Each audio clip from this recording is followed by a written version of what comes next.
Olá pessoal, mais uma vez aqui na nossa escola Ops e Adventure, nós vamos falar hoje sobre defesa pessoal, novamente, mas com outro estilo que é o Jiu-Jitsu, tão comentado, tão divulgado, tão reconhecido tanto no Brasil quanto fora do Brasil, e nós trouxemos hoje dois convidados, faixas pretas, né, que já atuam na área há um certo tempo, ministram as suas aulas e vão trazer os assuntos pertinentes a essa matéria. Então aqui do meu lado esquerdo, conhecido como Pedrita, nós temos o Juliano Bruno, né? Muito obrigado pela sua presença. Prazer. Né?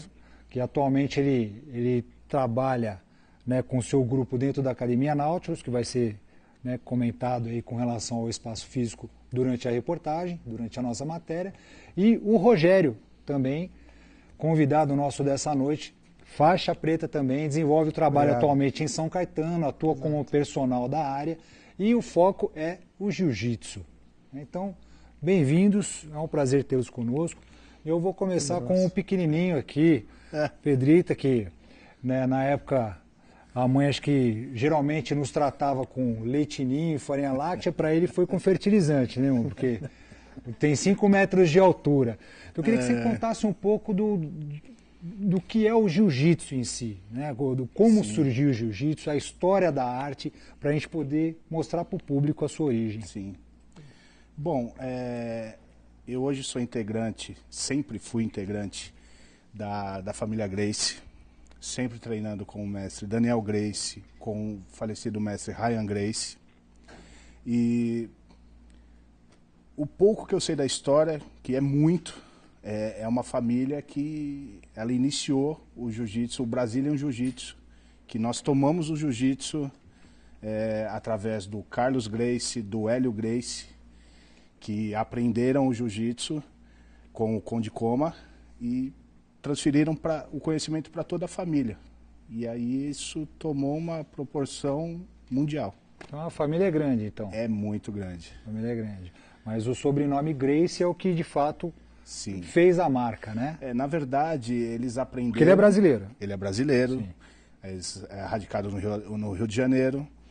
E eles aprenderam e desenvolveram 1 milhão de combinações em cima do que eles aperfeiçoaram, ali em cima do que eles aprenderam. Certo.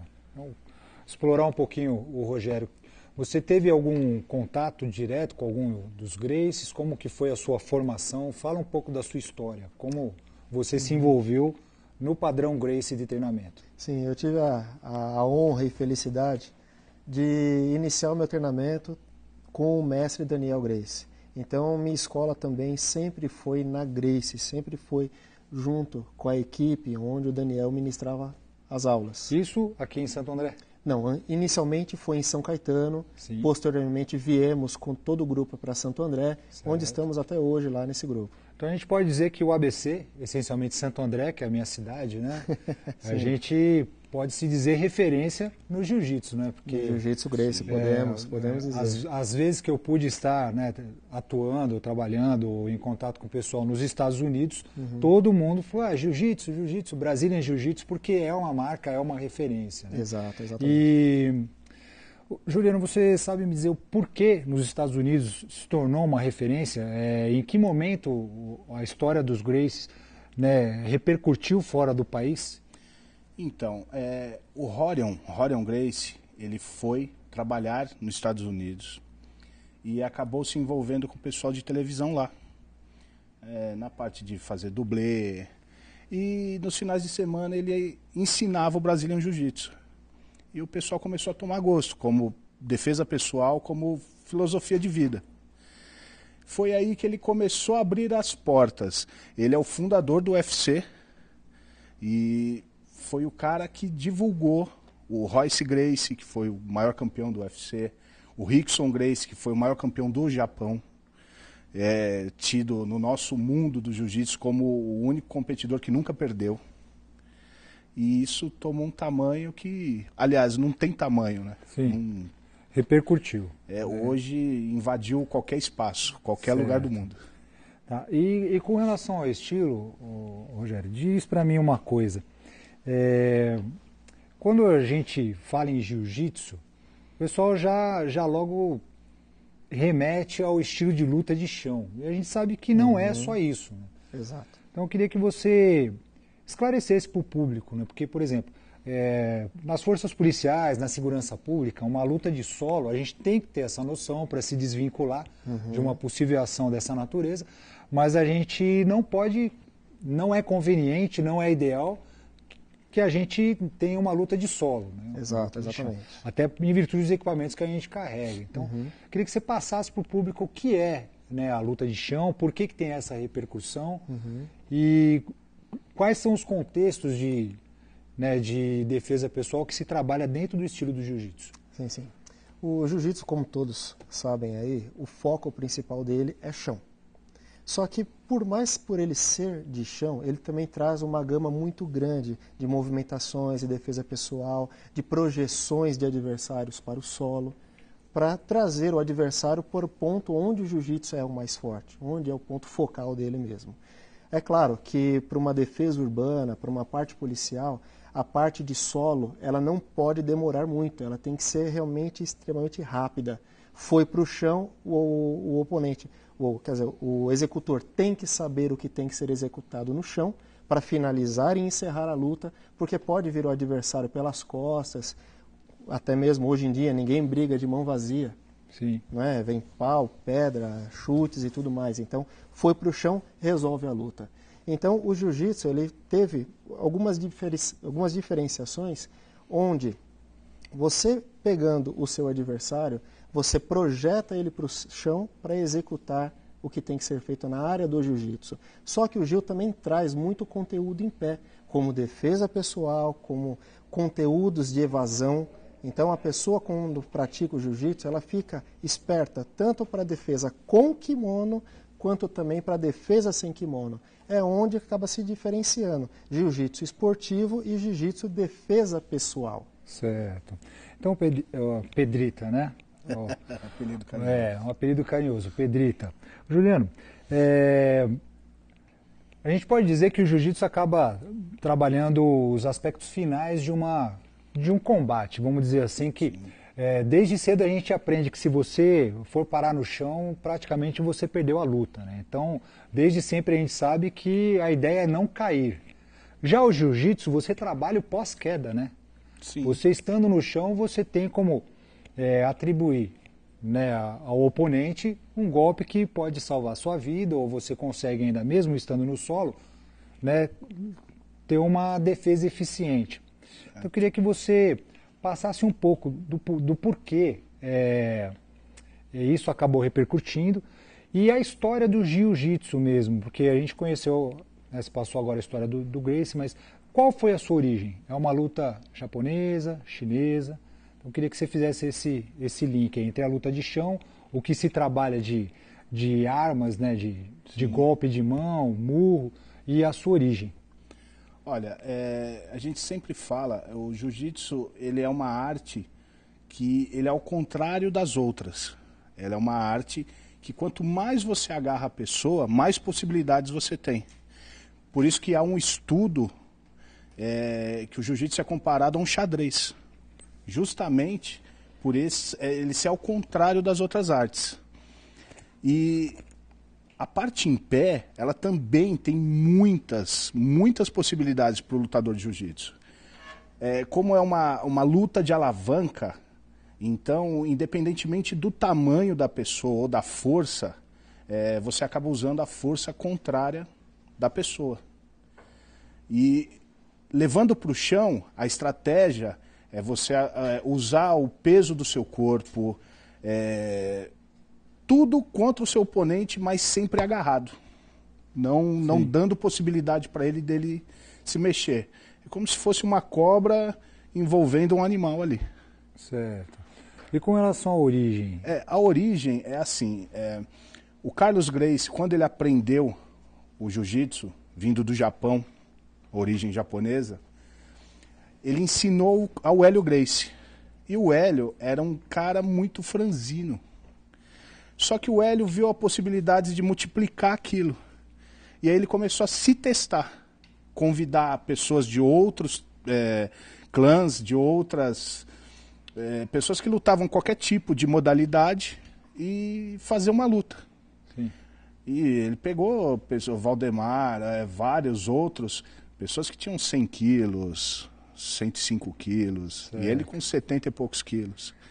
E usava das alavancas. Mais uma questão aqui, Juliano, eu queria que você trouxesse uma diferenciação que a gente percebe entre o jiu-jitsu como atividade esportiva, aspectos de treinamento, e o jiu-jitsu competição.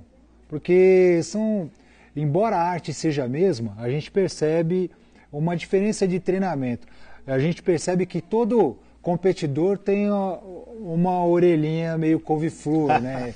E nem sempre um professor, excelente professor, precisa ter, né? É verdade. Todo esse afinco no treinamento. O que você pode passar com relação a isso? Bom, eu vou começar pelas orelhas. Vamos lá. Existem alguns mestres mais antigos que até brincam, falam, a minha orelha é normal porque eu nunca tomei a massa. Mas o jiu-jitsu é muito dinâmico e acaba mesmo tendo muito atrito nas orelhas. Certo. Mas é uma coisa normal do esporte, o judô também é assim e por aí vai. Agora, o jiu-jitsu esportivo hoje, para as pessoas que olham, duas pessoas se embolando, dando cambalhota para cima e para baixo, mas aquilo tem uma regra. Então, existe a pontuação, você montar na pessoa tem uma pontuação, você pegar as costas, você derrubar, você vencer as pernas do seu oponente. Então, há uma regra que você é obrigado a fazer um treinamento de 4, 5, 6 meses para uma competição onde a faixa preta se luta 10 minutos. As faixas coloridas se lutam menos. O jiu-jitsu é um esporte muito dinâmico, onde as faixas são poucas. Então você começa a faixa branca, azul, roxa, marrom e preta. Legal. Cada um tem o seu tempo, a sua pontuação. E existe o jiu-jitsu para academia. Aquele cara que não quer competir, mas ele quer aprender. Ele é ensinado no mesmo nível. Ele vai ensinar para o filho dele, ou ele vai virar um bom professor, sabendo a mesma coisa que o competidor, a mesma pontuação, simplesmente optando por não competir. Não ir para as competições. Até pelo risco de vida. Lesão, né? E tudo mais, e fazendo parte. Rogério, fala um pouco sobre esse ponto de, no caso,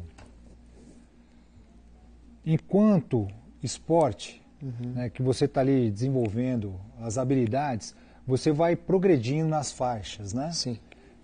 Quais são os aspectos para você passar de uma faixa para outra? Porque, por exemplo, no karatê, onde a gente desenvolve, né, os movimentos já pré-determinados, o kata, são pontos que são observados para uma transição de faixa, né? Sim. Isso não acontece no jiu-jitsu. Não acontece. O jiu-jitsu ele não traz kata. Sim. O jiu-jitsu ele recebe as instruções do professor faixa preta, e desse conteúdo o professor está todo dia olhando o aprimoramento do aluno. Então, o que diferencia um aluno do outro? É aquele que possui mais facilidade em aprender um grupo de posições e colocar em prática aquele grupo de posições. Há alunos, por exemplo, que nós passamos 10 posições e na hora de um combate simulado ele consegue colocar em prática 8, 9.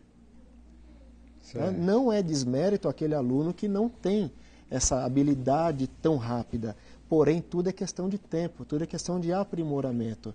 Então, quanto mais a pessoa vai frequentando, vai treinando, ela vai se tornando cada vez mais aptas. E as faixas vão vindo gradualmente conforme a pessoa vai se evoluindo ao longo do tempo. Então, no decorrer do treinamento, existe uma prova para que ele seja graduado? Porque a eficiência dos golpes é que traz, então, essa graduação. A Sim. forma como ele coloca dentro desse jogo, dentro desse... Né, do combate é o que traz a graduação. Existe uma quantidade de golpes que é passado, uma especificidade de movimentos que a pessoa tem que respeitar, e isso é avaliado para a troca de faixa? Existe uma data para a troca de faixa ou esporadicamente o professor fala, olha, você está graduado porque você é merecedor dessa ação? Então, para aqueles que não gostam de prova, fiquem tranquilos que o jiu-jitsu não tem prova. Certo. Tá? O jiu-jitsu realmente, conforme você vai assimilando os golpes, você não tem uma quantidade específica. Vou ter que aprender 50 golpes para sair da branca para azul. Vou ter que ter um cartel de 150 para dar azul para roxa. Não, não tem isso. Então tem muitas posições, tem muitos golpes que o aluno faixa branca aprende, que o aluno faixa roxa também está na mesma aula aprendendo, e também o faixa marrom e o preta. Agora, conforme a pessoa vai se graduando, ela vai ficando cada vez mais apta, ela vai conseguindo colocar o arroz com feijão cada vez mais no seu modo de lutar. Então ele não precisa fazer posições mirabolantes para dizer que o cara está apto para subir para a faixa de cima. Certo? Então ele vai ao longo do tempo mesmo. E o professor está todo dia observando aquele aluno. Então não podemos dizer assim que tem um dia específico para se graduar. Não, todo dia o aluno está sendo avaliado e observado pelo mestre e corrigido principalmente. Bacana, bacana, bacana. Então, a gente vai dar uma paradinha agora, chamar os comerciais. Daqui a pouco a gente volta com o programa Ops Adventure falando sobre Jiu-Jitsu. Fique com a gente.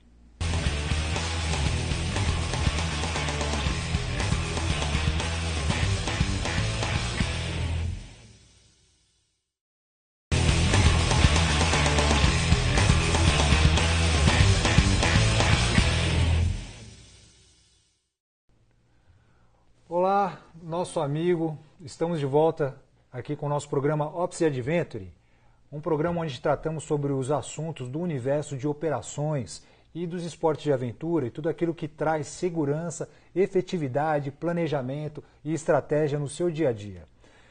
Nós estamos aqui com dois convidados, certo? Que já estamos debatendo o assunto, que é o Alexander Romero, conhecido como Mestre Dog, e nós temos aqui também o Ulisses Rournot, que faz parte da nossa estrutura da Ops Adventure, e nós estávamos justamente tecendo comentários sobre a automatização do movimento, essa conscientização, essa resposta que tem que ser automatizada no momento de crise, dentro de uma luta, dentro de uma defesa. Né? Então, a sua última explanação, você disse que não faz luvas, né? Ou seja, é o combate simulado dentro da academia para que a pessoa desenvolva a habilidade daquilo que ela está treinando. Isso. Como que você faz, como que você indica, como você direciona o aluno para automatizar esse movimento? Né?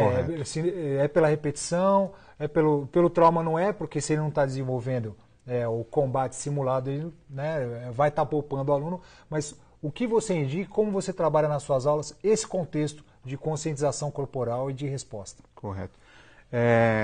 A única parte que nós treinamos que simula, né, um combate real, aliás, são duas formas. A primeira é a faca, a gente treina realmente real, né, usa a faca de borracha e entra de verdade, de várias formas, tanto para corte quanto para estocada. Né, a gente procura trabalhar, porque faca não tem jeito, é uma luta que você não tem chance se você não estiver bem treinado. E é o assunto do momento, né? Exatamente, exatamente. E a outra forma, né, de combate, eu coloco às vezes 3, né, ou 4 alunos, até 2 alunos contra um só. Aí você fala assim, mas poxa, mas como é feito esse combate? Né? A diferença é que a gente coloca escudos, né, em vários alunos, e esse que fica no meio, ele vai ter que lutar. Como ele não tem um combate, que ele não tem que se preocupar com o outro aluno, então ele vai atacar de uma forma real. Então, quando eu falei que não tem um combate, ele não tem, a gente não trabalha uma luva de uma maneira esportiva. Porque isso você condiciona, né, você acaba condicionando o aluno a lutar só daquela forma esportiva. Então, os combates que eu tenho são vários alunos contra um só, porque hoje, se você for ver como que é na rua, é dessa forma, né? São várias pessoas contra uma pessoa só. Então, qual é o treino? São vários alunos com escudo, com capacete, com protetor de boca, e ele vai para cima de uma pessoa só, né? Ele e mais 3, 4 que tiver na turma para conseguir ir para cima dele, e aí ele vai ter que se defender de verdade. Então, é a única forma que eu vejo para você treinar uma pessoa para uma realidade real, né? Porque quando você treina com alguém como esporte, lá tem o juiz, e a pessoa acaba condicionando. Então, machucou, parou. Na vida real não tem isso. Sim. Outra coisa, por mais que nós treinamos a parte de chão, que isso é muito importante, né? Porque eu sempre falo qual a melhor arte marcial? Não existe melhor arte marcial. Né? Se você for ver a melhor arte marcial do chão, Gil, a melhor arte que é mais rápida, o Kung Fu, um soco mais forte, o boxe. Né? Então, na rua, eu sempre falo o seguinte, nunca vá para o chão. Por mais que você treine jiu-jitsu, por mais que você saiba uma luta de chão, e nós treinamos muito isso, só que não a parte de jiu-jitsu esportiva. A gente trabalha a parte de chão como se várias pessoas fossem chutar ele no chão, né? Se alguém tivesse uma faca e fosse para cima dele no chão. Então a gente procura trabalhar dessa forma. Então eu sempre foco muito no treino, nunca caia no chão. Porque na vida real, se você for para o chão, na rua, você morre. E é um grande problema, no meu caso, né, atuando como policial, as diretrizes de uma defesa pessoal, né, da arte que a gente tem que desenvolver, é diferenciada. Né? Então a gente sempre busca a contenção, né, em primeiro momento o desarme. Né, a contenção a gente utiliza muito a técnica do Aikido, então também, como você desenvolve as suas aulas, nós temos um apanhado, né, de golpes que a gente treina até que se torne automatizado para a gente desarmar e conter. E os golpes que não gerem lesão ou que machuque o mínimo possível, porque hoje basta você ser policial para você estar errado. Né? Então a gente trabalha todo esse contexto, né, de abordagem para que... E o policial, com os equipamentos, bem ou mal, a gente sempre está, né, armado no chão, né, ele tem dois problemas, né? Não, com a sua própria vida, cair algum equipamento. Então, de fato, o mesmo direcionamento que a gente tem nos treinamentos específicos para a segurança pública, né? E a gente tem que, de fato, abordar esses pontos aí com a melhor precisão possível. Né? Então, eu queria, falando em precisão, passar para ti um pouco o assunto, Ulisses, com a parte que a gente enxerga do Kung Fu, que de fato mais visual. Visual, é toda aquela coreografia, né? Aquela coisa que parece ensaiada. Ficou famoso até por causa dos filmes. Exatamente, e tudo mais. Né? Então, é interessante agora, esse condicionamento que a gente vê, toda essa memorização, toda essa coreografia, depende, né, desses movimentos repetitivos que se tornam automatizados. Sim. Quando você faz uma luva, no caso, quando você compõe essa coreografia com um outro colega, os golpes são certeiros, as defesas são perfeitas. Agora, eu queria que você falasse um pouco sobre esse contexto coreográfico e a efetividade da luta em si. Sim. Importante salientar que tem que ocorrer uma ponte, né, do conteúdo, que é essa parte mais metodológica, que demanda muita memorização.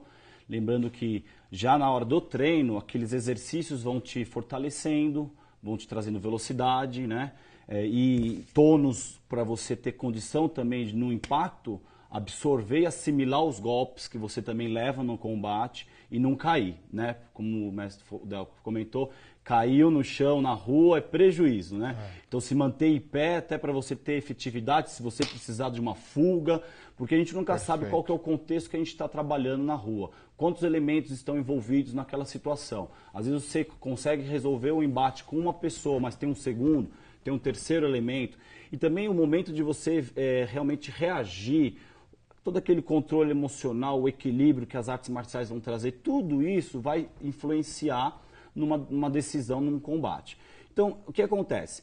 Essa parte de programa de treinamento a gente faz, é uma parte do treino. A gente tem a parte A2, que é onde ocorrem os treinos de processos, onde são automatizados, são estudados os movimentos que a gente vai realizar, onde a gente entra todas as dinâmicas de exercício, com as abordagens diversas que a gente vai enfrentar na luta, realizando diversos tipos de treinamento, com 1 ou 2 ou 3 ou mais elementos, uma pessoa somente, com 2, 3 pessoas lutando com você, com mais 3 pessoas, um exemplo. Então a gente fica livre para criar e a gente realmente descobre o universo da arte marcial, quão grande pode ser, porque a arte marcial esportivizada ela é restritiva e limitante a um ambiente, às regras, ao juiz, à intensidade e principalmente aos pontos de impacto que a gente vai realizar os golpes. Porque numa situação de defesa pessoal real, a gente prioriza os golpes nos partes vitais, que são regiões que são fatais, né? Um golpe que pega numa traqueia, você pode quebrar a traqueia da pessoa levando ao óbito, né? Mas um golpe que pega no queixo é nocaute, só desmaiou, né? Então tem uma diferença entre o desmaio e a morte, né? Bem grande. É, quase nada. Então, o que falta então no último estágio do treinamento? A parte da aplicabilidade, onde a gente faz a luvinha, né? Sim. Essa parte é uma parte muito controlada, onde os alunos que vão efetuar esse exercício já têm uma base e toda uma estrutura bem condicionada de controle e precisão dos seus movimentos para não machucar o seu companheiro. Nesses exercícios nós realizamos com toda a paramentar, capacete com grade de proteção, que a gente pode enfiar o golpe mesmo sem ter o risco de machucar.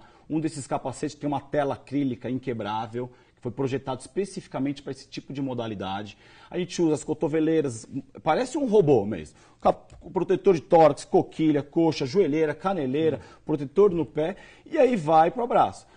Com mais elementos, todo mundo vestido, e muitas vezes também a gente começa a abordar depois a utilização de supostas armas brancas. Óbvio que para treino são todos usados fake, né? Sim. Então não tem corte, é feito de madeira, de borracha, mas a gente simula as técnicas com faca, com pedaços de pau, né? E por aí ocorre todo o treinamento. Então são essas 3 etapas, né? Certo. O conteúdo, o processo e a luta. Tem Sim, que ter a parte da luta. E assim, é um problema de fato, né? Porque eu treinei com a minha equipe, né, a base do Krav Maga, em determinada ocasião, num dos cursos que a gente participou, e é o que você falou, né? A gente fica buscando a finalização do aprendizado, né? E era um problema que eu tinha que segurar a minha equipe, a gente não via a hora de poder utilizar aquilo que a gente aprendeu, né? Então, hoje, né, o contexto é outro, né? Na época, de fato, a gente tinha que atuar de forma mais enérgica, né? Agora, uma coisa que você comentou que é interessante é essa coreografia que a gente enxerga nos filmes, né? Sim. Então tem alguns nomes, algumas celebridades que, no final das contas, não é que eles eram atores, eles eram lutadores que tiveram o talento, né, de tal forma que acabaram trazendo isso para o nosso conhecimento através das telas de cinema, filmes. Né? Sem dúvida nenhuma. O cinema acho que foi um dos maiores divulgadores, principalmente do Kung Fu, com grandes personalidades que fizeram muito sucesso, como é o caso do Bruce Lee, né, do Jack Chan também, do Jet Li. Eles mostraram o Kung Fu para o mundo através do cinema e hoje também é muito utilizado nas coreografias e tudo mais. O que é legal a gente ressaltar que até hoje na China eles têm um índice, né, bem baixo de criminalidade, devido à arte marcial chinesa que eles usam para conter, né, a população, a violência, né? Então isso que é interessante. A metodologia lá na China não se repete, a gente faz o treinamento aqui mesmo, né? Então, a família do Tigre, que é especialista no Kung Fu, tem como objetivo trazer e resgatar realmente o treinamento tradicional chinês. E até hoje a gente se espanta de ver aquele exército numeroso na China fazendo tudo coreografado, sincronizado. É bonito de ver, eu gosto, eu sou apaixonado por isso, mas eu nunca, pra ser bem verdade, quero se deparar com uma situação que a gente precisa realmente usar de fato a arte para sobreviver, né? Com certeza. É aquilo que a gente disse no início do programa, a gente se prepara para uma guerra e torce para que ela não aconteça, né? Muito obrigado pela sua presença, fique conosco, né? Estaremos aqui divulgando os nossos trabalhos, o contexto de operações, o contexto dos esportes de aventura, defesa pessoal, segurança pública. Conte conosco sempre, grande abraço a todos. Encerramos o nosso programa de hoje.